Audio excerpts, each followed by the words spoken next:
समस्त सुधी जनों को सादर नमन।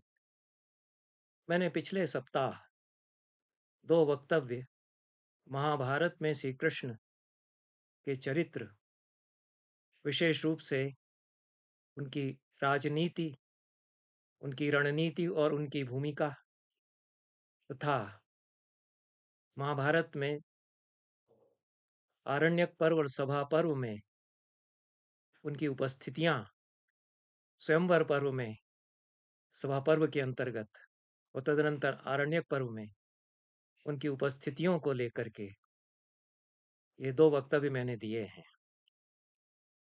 मैंने उसमें चर्चा की है कि किस प्रकार श्री कृष्ण पूरे देश की राजनीति और इतिहास के संबंध में अपनी भूमिका का विस्तार करते हैं। उनकी भूमिका बृहद से बृहत्तर होती चली जाती है। किशोरावस्था में ही वे कंस जैसे आतताई को समाप्त करते हैं और धीरे धीरे फिर उनकी भूमिका सारे देश के संदर्भ में बढ़ती जाती है। वे एक कुशल रणनीतिकार और एक चतुर राजनीतिज्ञ के रूप में महाभारत में इन सारे प्रसंगों में सामने आते हैं।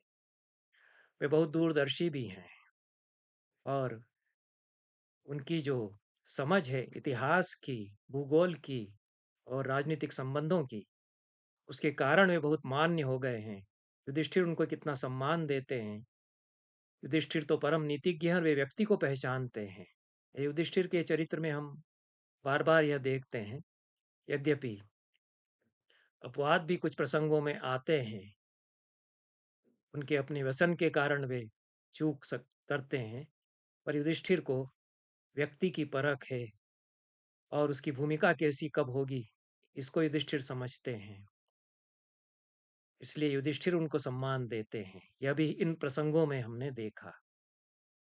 आज इसी संदर्भ में चर्चा करेंगे कि किस प्रकार से कृष्ण अपने आप को एक बहुत बड़ी भूमिका के लिए जो तैयार कर रहे हैं, उसमें उनको एक महामानव के रूप में देखा जाने लगा है।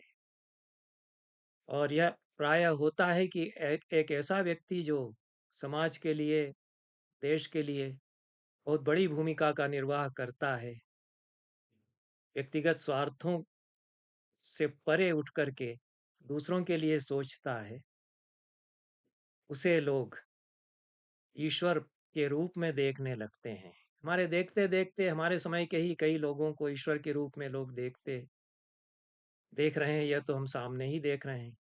कोई किसी अभिनेता का मंदिर बनवा के उसकी पूजा करता है और टीवी में दिखाया जा रहा है कि अमुक अमुक अभिनेता जो कि शताब्दी के महानायक हो गए हैं, उनकी ये पूजा कर रहे हैं। कोई मोहम्मद रफ़ी वास्तव में अच्छे गायक हैं, मैं बहुत सम्मान उनका करता हूँ।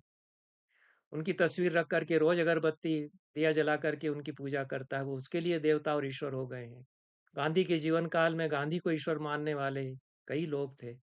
गांधी बहुत परेशान ही ऐसे लोगों से हो जाते थे, उनकी भीड़ से जो ईश्वर मान करके उनके दर्शन करने के लिए जुटते थे। इसके भी प्रसंग गांधी के जीवन चरित्र में मिलते हैं। ऐसे कई उदाहरण हमको देखने को मिलते हैं। यह हमारे देश का जो जन सामान्य है उसकी प्रवृत्ति रही है। सामान्यतया मानव मात्र की प्रवृत्ति है कि जो कोई महापुरुष लोकोपकार के लिए जीवन समर्पित करता है, उसके प्रति भक्ति भाव उदित होता है। भक्ति भाव के कारण उसको आराध्य मानने लगता है। आराध्य मानते-मानते उसको ईश्वर के रूप में देखने लगता है। रामायण में वाल्मीकि जिस राम को प्रस्तुत करते हैं, वे एक मनुष्य हैं, पर देखते-देखते राम ईश्वर मान लिए जाते हैं। कृष्ण महाभारत में जो आते हैं, वे वृंदावन में गोपाल कुल में पाले गए। उत्पन्न तो वसुदेव के देवकी के पुत्र के रूप में उत्पन्न हुए, पर वृंदावन में ग्वाल बालों के बीच में पाले गए। जीवन उनका, कैशोर्य उनका वहाँ बीता, पर धीरे-धीरे वे लोकोत्तरता को अपनी प्रमाणित करते जाते हैं और वे ईश्वर के रूप में देखे जाने लगते हैं। ऐसे कुछ प्रसंगों की चर्चा मैं करूँगा, जिनमें कि महाभारत में कृष्ण को ईश्वर के रूप में वर्णित किया जा रहा है। वासुदेव शरण अग्रवाल कहते हैं कि ये प्रसंग महाभारत में मौर्य काल में और उसके भी बाद में विशेष रूप से गुप्त काल में वैष्णव धर्म और भागवत परंपरा के प्रभाव से जोड़े गए हैं। मूल महाभारत के अंश नहीं हैं। पर कृष्ण का महात्म्य इनमें जो बताया गया है और जिस तरह से इन प्रसंगों को समाविष्ट किया गया है, एक तरह से जिसको कि सीमेंटिंग कहते हैं, इस तरह से इनको खपाया गया है कि महाभारत का जो महाप्रासाद है 1 लाख श्लोकों का, उसमें से किसी को भी अलग नहीं कर सकते हैं। एक दीवार यदि तोड़ेंगे तो सारे महाप्रासाद की क्षति होगी। तो उस तरह की भित्तियों के रूप में ये प्रसंग हो सकते हैं, पर ये महाभारत में ये प्रसंग मिलते हैं। पहला प्रसंग सभा पर्व में अर्घाहरण पर्व कहलाता है। इसमें अर्घ्य किसको दिया जाए? युधिष्ठिर जो राजसूय यज्ञ कर रहे हैं उसमें प्रथम अतिथि के रूप में अर्घ्य का पात्र कौन होगा? युधिष्ठिर के मन में तो श्री कृष्ण की ही प्रथम पूजा करने का भाव है, पर वे सबसे वरिष्ठ भीष्म हैं। अब सबसे बड़े सबसे ज्ञानी भीष्म हैं तो सबसे पहले उन्हीं की पूजा कर लेते, पर उन्हीं से पूछते हैं कि आप बताइए। तो भीष्म जो है कहते हैं, यह पुणे संस्करण में सभा पर्व के अध्याय 33 में ये 2 श्लोक आते हैं। यही 2 श्लोक अन्य संस्करणों में भी आते हैं। कुंभकोणम संस्करण में अध्याय 39वां है, पुणे में 33वां है। भीष्म कहते हैं, एषै येषां समस्तानां तेजो बल पराक्रमैः मध्ये तपन्निवा भाति ज्योतिषामिव भास्करः। समस्त राजाओं के बीच में अपने तेजस बल और पराक्रम से उनके बीच में देदीप्यमान ये श्री कृष्ण हैं विराजमान, जैसे कि तारों के बीच में सूर्य होता है।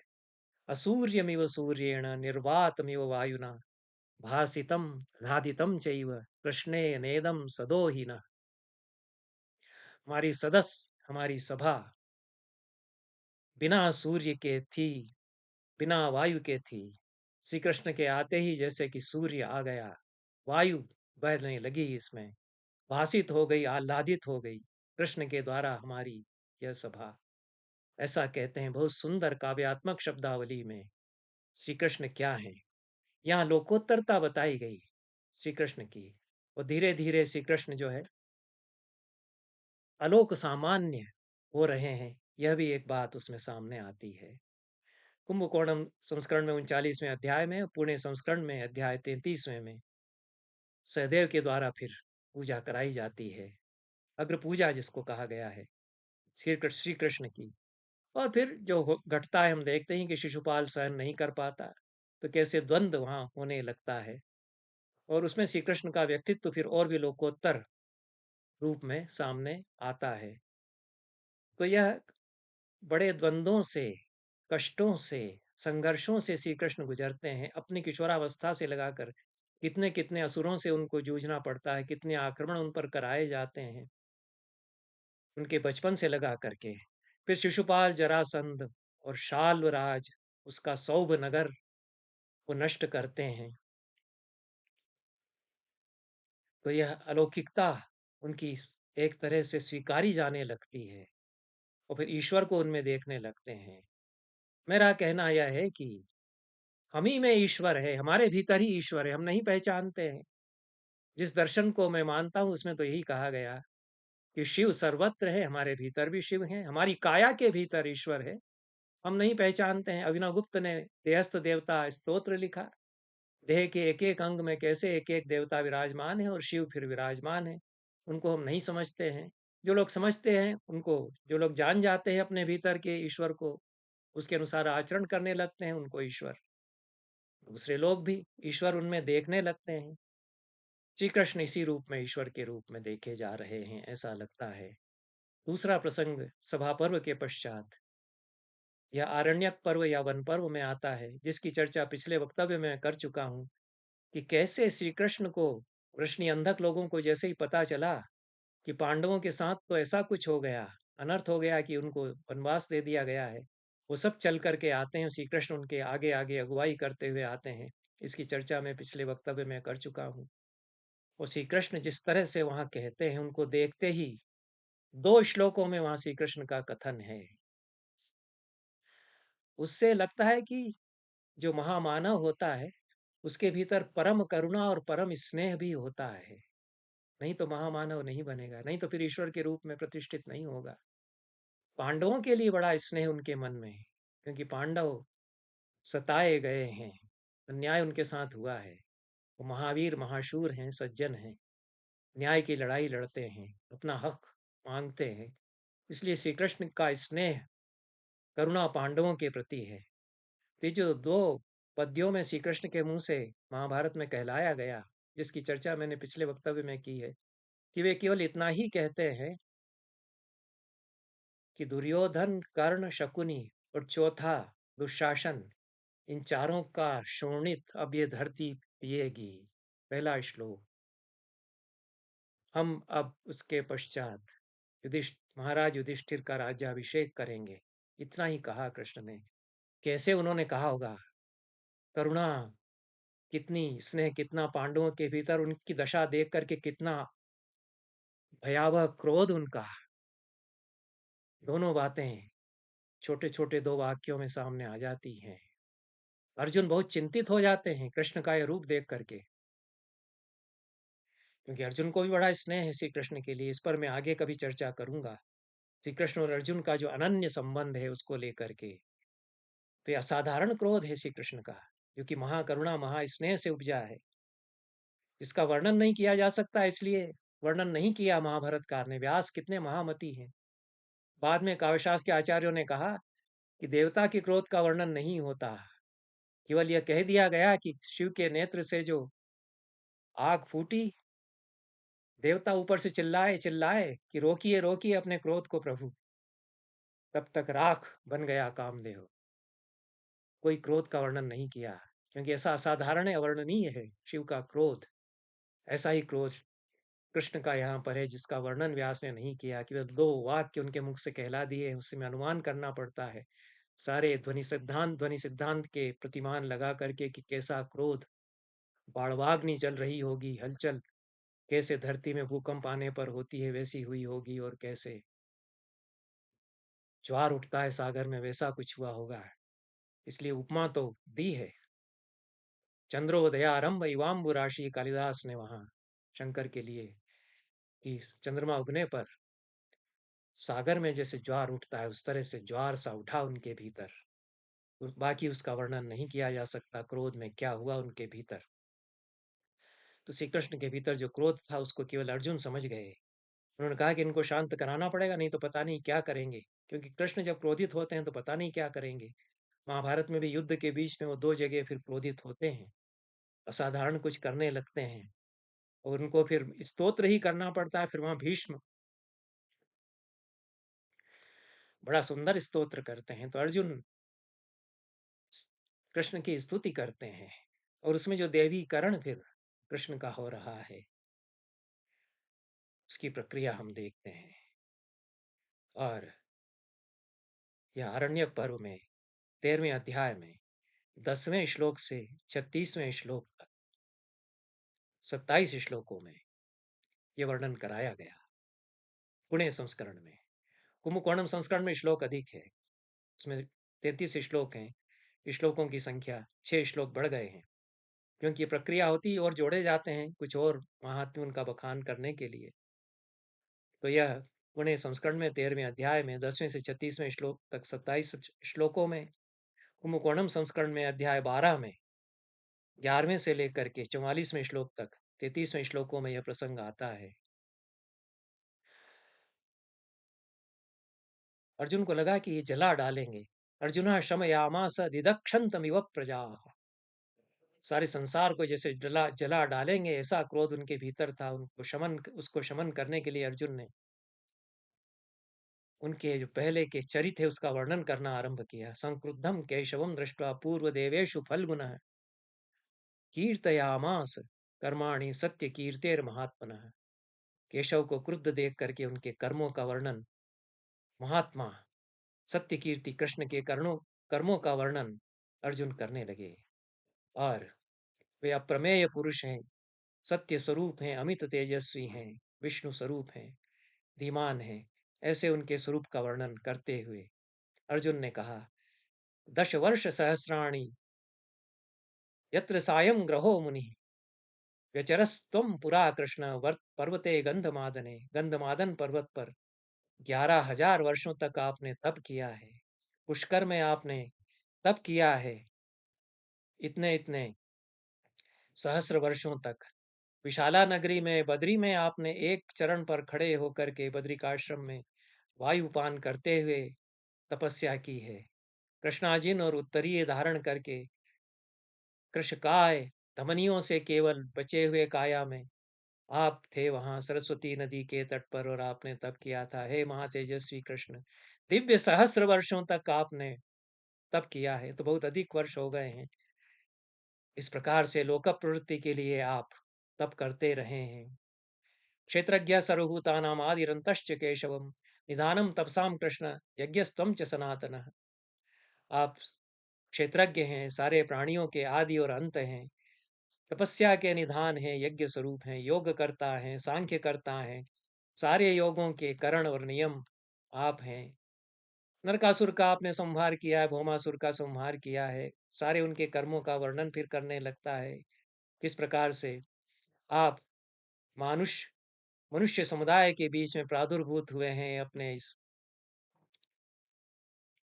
सर्वेश्वर स्वरूप में। इस प्रकार से आप ही पहले नारायण थे, आप ही हरि थे, आप ही ब्रह्मा थे, आप ही सोम थे, सूर्य थे, आप ही धाता हैं, यम हैं, अनल हैं, वायु हैं, वैश्रवण हैं, रुद्र हैं, काल हैं, पृथ्वी हैं, दिशाएं हैं, इत्यादि इत्यादि कहता है। आपके यज्ञ आपने किए तो कितना कितना स्वर्ण आप दे चुके हैं। अदिति के पुत्र आप ही बने, आप ही विष्णु हुए। ऐसा यहाँ तो क्रम ही उलट दिया है। विष्णु के अवतार मानने लग गए कृष्ण को, और यहाँ तो कृष्ण ही विष्णु के रूप में प्रकट हुए।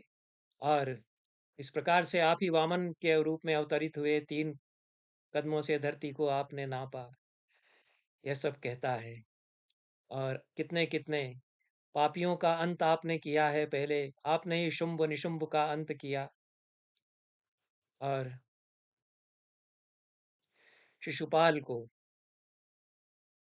जारूथी में जो उत्पन्न हुआ था उसका आपने अंत किया, जरासंध का आपने अंत किया, रुक्मिणी का हरण आपने किया, इंद्रद्युम्न का वध आपने किया, सौभपति शाल्व का आपने अंत किया, इरावती में भोज को आपने समाप्त किया जो कार्तवीर्य के समान पराक्रमी था। फिर कहता है कि न क्रोधो न च मात्सर्यम नानृतम मधुसूदन त्वयि तिष्ठति दाशारः न नृशंस्यम कुतोन ऋजु। आपके भीतर न कभी क्रोध हो सकता है, न कोई मात्सर्य हो सकता है, न कभी अनृत हो सकता है। हे मधुसूदन, नृशंसता आपके भीतर नहीं हो सकती। अनऋजुता, अनार्जव आपके भीतर कैसे, कुटिलता आपके भीतर कैसे हो सकती है। ऐसा कह, तो जो क्रोध है वो अलौकिक क्रोध है, इसलिए सामान्य मानवों का क्रोध नहीं है। इसलिए कहा कि आपके भीतर क्रोध नहीं, मात्सर्य नहीं, नृशंसता नहीं है। युगांत में आप ही संसार को संक्षिप्त करके अपने भीतर धारण करते हैं। युगादि में, युग के आरंभ में आप ही के नाभि पद्म से, आप ही के नाभि से उत्पन्न पद्म में ब्रह्मा उत्पन्न होते हैं, ब्रह्मा विराजते हैं, जो कि चराचर जगत की सृष्टि करते हैं। इस प्रकार से आप ही के ललाट से शूलपाणी त्रिलोचन शंभु उत्पन्न हुए हैं, यह भी कहते हैं। इस प्रकार से आप ही नारायण हैं। और जैसे कर्म आपने किए हैं बाल्यकाल से लगाकर आप तक बलदेव की सहायता से, वैसा अन्य कोई नहीं कर सकता है। यह 27 श्लोकों में अर्जुन ने अद्भुत स्वरूप में वर्णन श्री कृष्ण का वहां कर दिया है। तो यह भक्ति भाव में भर करके और ईश्वर के रूप में कृष्ण को उन्हीं के सखा अर्जुन देखने लगते हैं। इसके बाद द्रौपदी के मुख से भी यह 8 श्लोकों में,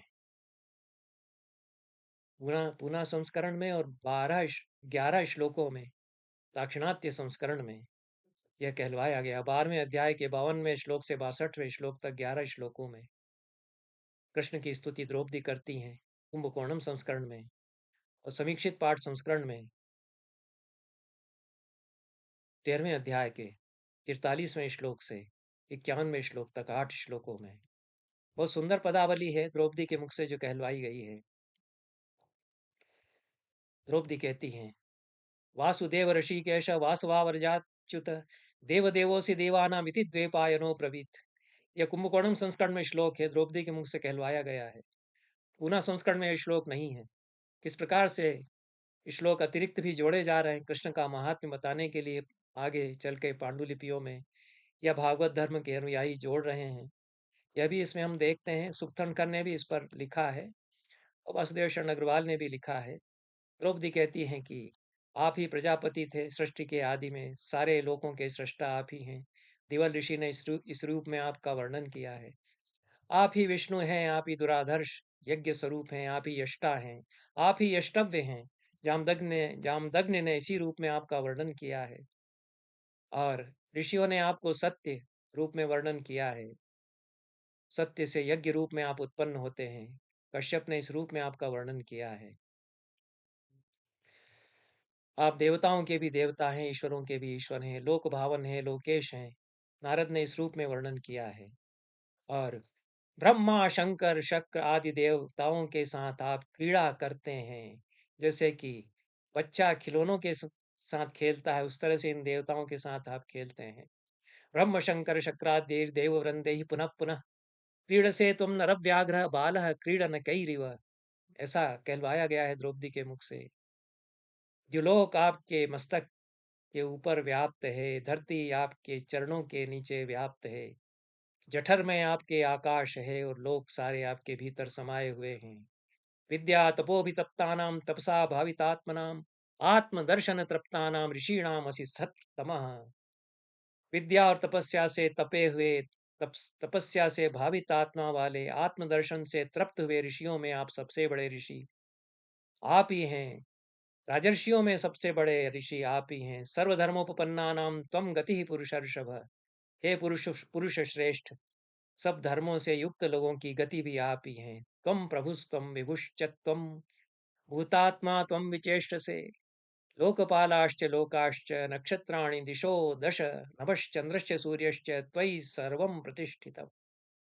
आप ही प्रभु हैं, आप ही विभु हैं, आप ही भूतात्मा हैं। सारे लोकपाल लोक नक्षत्र दश दिशाएं नभश नभ या आकाश और चंद्रमा सूर्य, ये सब आप में प्रतिष्ठित हैं। इतना सब स्तुति द्रौपदी भी करती है। उसके बाद द्रौपदी अपना दुख बताती है, जिसकी चर्चा मैंने की है। यह दूसरा प्रसंग है सभा पर्व में भीष्म के द्वारा क्यों श्री कृष्ण को ही प्रथमार्घ्य समर्पित किया जाए, इस रूप में जो प्रथम पूज्य के रूप में उनका वर्णन किया गया है, उसमें भी लोकोत्तरता जिस प्रकार से भीष्म के संक्षिप्त कथन में बताई गई है, उसके बाद कुछ और देवीकरण श्री कृष्ण का आरण्यक पर्व में, जो कि बाद का प्रसंग है, उसमें अर्जुन और द्रौपदी के संवादों में कराया गया है। दोनों ही बहुत प्रेम रखते हैं। क्यों अर्जुन और द्रौपदी के मुख से ही ये कथन कहलवाए गए? युधिष्ठिर के मुख से कहलवा देते महाभारतकार, अन्य किसी के मुख से कहलवा देते, पर दो लोगों ने निष्कपट स्नेह किया श्री कृष्ण के प्रति। बाकी के हो सकता है कि स्वार्थ संबंध कुछ उनसे रहे हों, बाकी उनसे मांगते हो कि आप हमारे लिए ये कर दें। युधिष्ठिर भी तो उनकी तरफ देखते हैं कि श्री कृष्ण अब समाधान करेंगे, श्री कृष्ण कदाचित दूत बन करके चले जाएंगे, अपेक्षाएं उनसे करते हैं। बाकी लोग स्नेह करते हैं उनसे, बाकी दो पात्र अर्जुन और द्रौपदी उनसे स्नेह करते हैं, शिकायतें उनसे कर सकते हैं, लड़ झगड़ सकते हैं उनसे स्नेह के कारण, पर निष्कपट स्नेह इन दोनों का है। इसलिए स्नेह के अतिरेक में फिर भक्तिभाव में भर जाता है व्यक्ति अपने स्नेही जन के लिए। उस रूप में अर्जुन के मुख से यहाँ स्तुति करा दी गई है। और अर्जुन और कृष्ण का जो संबंध है वह तो नर नारायण का संबंध है। इसलिए महाभारत एक काव्य नर नारायण के आख्यान के रूप में भी है। उस पर मैं आगे कभी चर्चा करूंगा। पर यहाँ द्रौपदी के मुख से भी इसी रूप में कृष्ण का वर्णन किया गया है। ये जो कृष्ण महात्म्य के प्रसंग महाभारत में आते हैं, इनके द्वारा हम यही समझते हैं कि मूलतः महाभारत में एक कुशल राजनीतिज्ञ, दूरदर्शी, संघर्षशील, अन्याय का प्रतिकार करने वाले, यादव वंशीय, महामना, महामनीषी के रूप में जो श्री कृष्ण धीरे धीरे विकास अपना करते हैं, वे सामान्य से असामान्य होते चले जाते हैं। लोकोत्तर उनका चरित्र होता चला जाता है और ऐसे मानव को आराध्य और ईश्वर रूप में प्रतिष्ठित कर लिया जाए, यह स्वाभाविक प्रक्रिया है। इस रूप में अनेक महापुरुषों को पूजा जाने लगा हमारे यहाँ। यद्यपि वे कहते गए कि मैं नहीं हूँ, श्री कृष्ण ने तो यहाँ तक अपने मुंह से कभी कहा ही नहीं कि मुझे ईश्वर के रूप में माना जाए। गीता में आता है, वो बात अलग है, उस पर मैं अन्यत्र कभी चर्चा करूंगा। उनके स्नेहीजन उनको ईश्वर के रूप में स्वीकारने लगते हैं। भावना उनकी इस प्रकार की है। विदुर के मुख से भी फिर उद्योग पर्व में लगभग वही बातें दोहराते हैं धृतराष्ट्र के सामने विदुर, उद्योग पर्व में 128वें अध्याय में जो अर्जुन कह चुके हैं, वही शब्दावली है। इसलिए श्री कृष्ण के लिए एक प्रकार की शब्दावली बन गई है उनकी स्तुति की, और उनको आराध्य के रूप में देखा जाने लगा है। यह फिर भागवत धर्म में श्री कृष्ण की प्रतिष्ठा विष्णु के रूप में और उनकी आराधना का जो संप्रदाय बनता है, उसके कारण ये प्रसंग फिर महाभारत में पूरी तरह से खप जाते हैं। यह प्रक्रिया हम देखते हैं। इतना ही कह करके आज का यह वक्तव्य श्री कृष्ण महात्म्य के प्रसंग में कह करके मैं इसको समाप्त करता हूँ। बहुत बहुत धन्यवाद सभी को। नमस्कार।